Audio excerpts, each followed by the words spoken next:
Hey guys, and welcome to another brand new video. In this video, we actually have some pretty big interesting news coming out over here when it comes to the brand new now deal when it comes to Xbox and it comes to Call of Duty. Now, as I'm sure you guys have probably heard, a lot of different folks go and talk about and bring up and discuss, because this has been kind of one of the hotter topics, I'd say, in the gaming community in quite some time.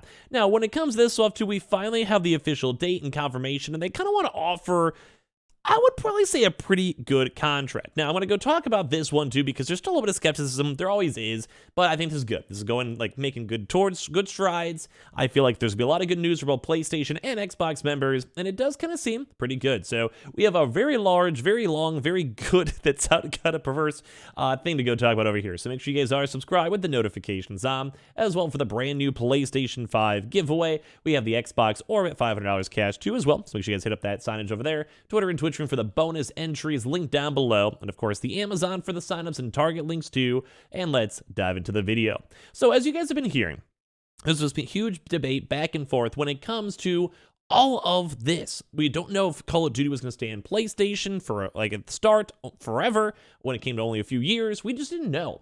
But now it does seem like Microsoft is offering Sony a 10-year deal to keep Call of Duty on the PlayStation platform. Now, there's always the skepticism too. I always feel bad. 10 years should be fine. Now, if anyone's concerned on a PlayStation or whatever, at this point, we probably will be hearing rumors on the PlayStation 7, and hopefully I'm not doing restocking videos then still. But when it comes to that, it does seem like that should give enough of a buffer for PlayStation to ideally go work in one or two ideal IPs, or develop and foster their own IPs, or make things that they already own into better IPs, or have better proper business connections with other IPs where they don't have to solely rely on Call of Duty. Now, we're going to talk about that a little bit more in depth before we get into the information, but I mean, in my honest opinion, I'd like to hear if you guys agree or disagree. They have a lot of really intriguing concepts, such as Killzone, or there's a lot of other Ubisoft games. Think Rainbow Six Siege, think, The Division, think Wildlands, although I didn't really like Wildlands. Or as well, they also literally own Bungie. Now, if I had to go and think of any company to go make a really good FPS game that could somehow take down Xbox themselves, it's almost ironic, but it probably would be Bungie, especially with how good Destiny 2 still does. Although I'm sure if you guys play the game, Destiny 2 more so focuses on the PvE, so like person-first monster, story, raids, strikes, rather than the PvP. But I'm kind of thinking if you somehow gave Bungie a lot of money and a good reason for it, and a 10-year timeline, they could probably make a game that would maybe go and compete with Xbox and also Call of Duty. Now, let's go talk about the article too, because I want to hear just a lot of stuff to talk about over here, where Microsoft offered Sony a $10 million deal to keep Call of Duty on PlayStation. The offer was made earlier this month to help push through the Activision acquisition. Now, Microsoft proposed the $69 billion acquisition of Activision Blizzard is facing intense scrutiny from regulators around the world, with one of the main sticking points being the future of the Call of Duty series on PlayStation platforms. In an effort to help assuage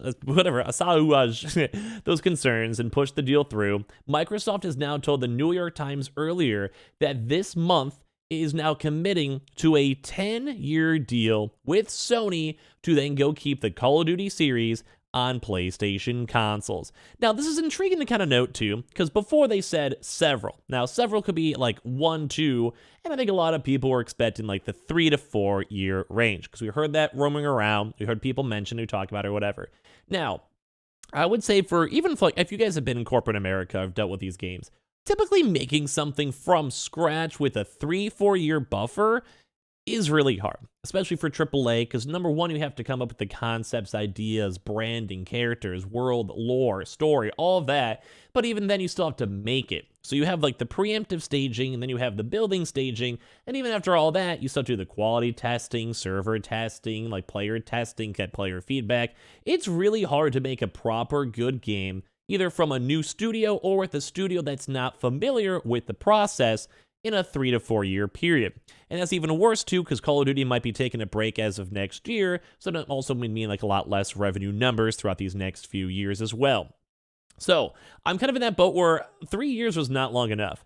10 years though, as I kind of mentioned at the start of this video, there's a lot of dormant IPs that could really maybe be pushed in. Now, I don't want to put too much pressure on Bungie, but hey, if you had Sony go and give Bungie $100 million, because they didn't buy him for billions of dollars, and be like, hey, Give us like 3 games, give us like a trial. They can be similar, we don't mind, but we want to have like maybe one futuristic, one modern day, maybe one in the past game. Give us like a quick play test, make it the next 1 or 2 years, whichever one gets approved, or maybe all 3 might get approved. Let's go make a new game. Let's go make a Call of Duty dethroner. And I think if they had enough budget and the manpower, and especially if they had all these other really big base studios, so think like a Naughty Dog or think like an Insomniac, maybe have them go take over the campaign and then have everyone else go and work on the multiplayer. Why not? But we also have other things with Bungie. We also have other brand new IPs that have been dormant. And as well, we also go and have just the potential for a brand new IP to happen. So basically for this one, it's ironic because PlayStation users have actually had a leg up on the rest of folks, which is probably why PlayStation's been pushing so hard to maintain these contracts and deals, because they've had beta test, then they had pre-order test, and basically people really wanted to play Call of Duty. They would pre-order there first and go from there. So basically, Sony is basically concerned that it could be cut off altogether, and that's kind of a big thing to note, because you have a game like a Minecraft that's still on PlayStation, and it's still smart for Xbox to do it, because every single time someone buys Minecraft, they'll go and make that money. They'll get a cut. Like, PlayStation will make some money, but so will Xbox. And I kind of feel like that's why it works out really good. But if you're also spending $70 billion, like I mentioned a lot in these videos as a broken record, you want to make that money back.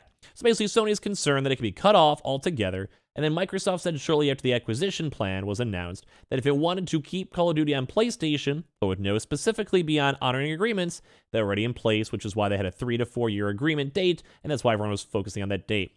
So the matter took what appeared to be a bit of a personal bent in September when Xbox Phil Spencer said Microsoft had guaranteed Call of Duty releases on PlayStation consoles for the last several years beyond the current Sony contract. That spurred PlayStation CEO Jim Ryan to say that the offer was only for 3 years beyond the current deal, which was described as inadequate on many levels. And that's kind of why, in case you guys are still curious, we've covered this in separate videos. A lot of regulators are just not happy with this. A lot of regulators want to make sure that whatever they do is right. They want to make sure that this is not a monopoly. They want to make sure people on PlayStation or even the Switch or PC are still getting adequate representation when it comes to the games they're playing.